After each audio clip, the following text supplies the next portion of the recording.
दोस्तों, अगर आप राजस्थान या इसके आसपास के इलाकों से हैं तो आपने ज़रूर उन हरे भरे पहाड़ों को देखा होगा जो सदियों से इस धरती की ढाल बने हुए हैं। लेकिन ज़रा सोचिए, अगर कुछ सालों बाद यही पहाड़ इस तरह बदल जाएं कि पहचान में ही नहीं आए। मैं यूं ही बात नहीं कर रहा हूं, क्योंकि प्रकृति में कुछ आपदाएं प्राकृतिक होती है, लेकिन कुछ आपदाएं इंसान खुद ही पैदा करता है। आज हम बात कर रहे हैं अरावली की।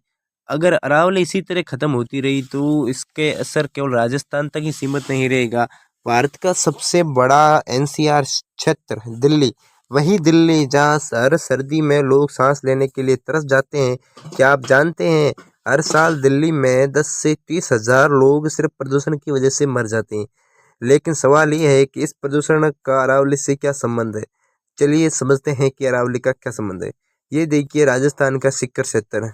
ये जो आप पौधा देख रहे हो, ये आंकड़ों का पौधा है, मतलब कि आंकड़े का पौधा है।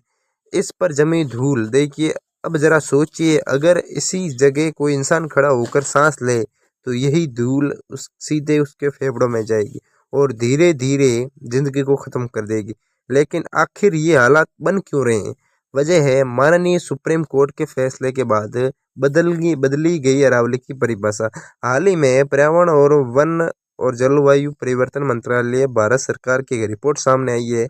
इस रिपोर्ट के अनुसार अब अरावली में सिर्फ वही पहाड़ शामिल होंगे जो अपने आसपास के क्षेत्र से 100 मीटर या उससे ज़्यादा ऊंचे हैं। यानी राजस्थान में पहाड़ वही कहलाएगा जो 100 मीटर से ऊंचा होगा। ये जो रिपोर्ट है, ये सुप्रीम कोर्ट ने 20 नवंबर 2025 को ये फैसला सुनाया है।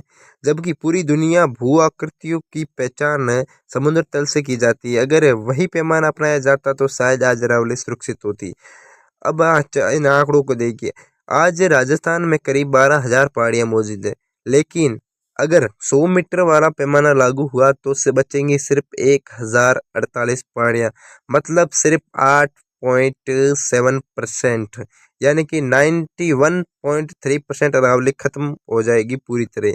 अब सवाल ये उठता है कि सरकार ऐसा क्यों चाहती है?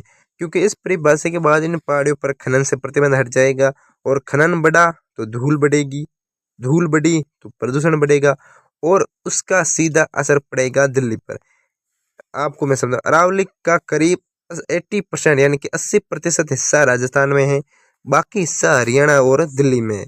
अरावली का काम सिर्फ पहाड़ होना नहीं है, यह एक थार के रेगिस्तान को रोकती है।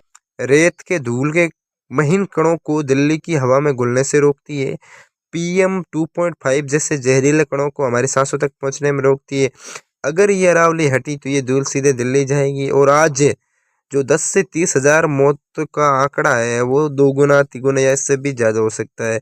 इतना ही नहीं, अगर ये 100 मीटर की परिभाषा लागू हुई तो चित्तौड़गढ़ और सवाई माधोपुर अरावली से बाहर हो जाएंगे। चित्तौड़गढ़ वही है जो यूनेस्को वर्ल्ड हेरिटेज साइट में है। सवाई माधोपुर जहाँ भारत का सर्वप्रथम पहला जो रणथंभौर टाइगर रिजर्व है वो है। मुकुंदरा हिल्स जैसे अनगिनत वन्य जीव जैसे वहाँ रहते हैं वो सभी बाहर हो जाए, जैसे कि टाइगर, हिरण, तेंदुआ, न जाने कितनी प्रजातियां। इन सब का अस्तित्व खतरे में पड़ सकता है। क्या हमारी जिम्मेदारी यही है? क्या पैसा इंसान जान से ज्यादा कीमती हो गया? हो सकता है तो खनन करने वालों को फायदा मिले, लेकिन राजस्थान का किसान जिसकी खेती अरावली के कारण सुरक्षित है, अगर अरावली खत्म हुई तो पूरी मैदानी इलाकों की खेती भी खतरे में पड़ सकती है। तो हम सभी का कर्तव्य बनता है कि हम अरावली को बचाएं। तो इससे वीडियो को जितना हो सके शेयर करें, और वीडियो को लाइक और चैनल को सब्सक्राइब करना ना भूलें। जय हिंद, जय भारत।